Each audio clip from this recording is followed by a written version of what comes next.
రెండుసార్లు వరుసగా సంపూర్ణ మెజారిటీతో అధికారంలోకి వచ్చిన పార్టీ.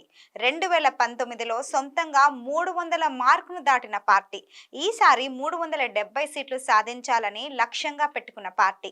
ముచ్చటగా మూడోసారి అధికారం మాదే అంటున్న పార్టీ.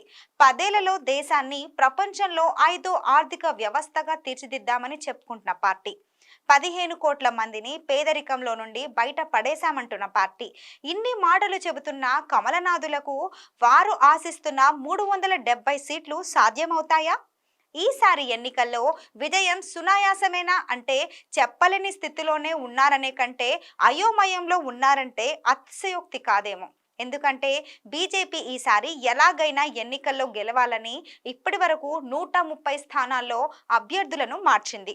ఇందులో కొంతమంది అసెంబ్లీకి ఎన్నికైతే మరికొందరు సిట్టింగ్ ఎంపీలు కన్నుమూయడంతో మార్చాల్సి వచ్చింది. ఇలా వివిధ కారణాలతో సీట్లు మార్చిన వారి సంఖ్య 20 వరకు ఉంటే 110 మంది సిట్టింగ్లకు టికెట్ నిరాకరించింది.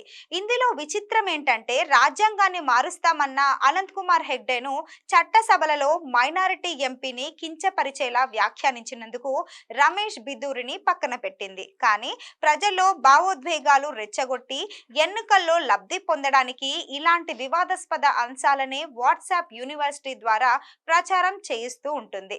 సాక్షాత్తు ప్రధాని సహా కేంద్ర మంత్రులు ఎన్నికల సమయంలో ఇవే అంశాలను ప్రస్తావిస్తూ ఉంటారు.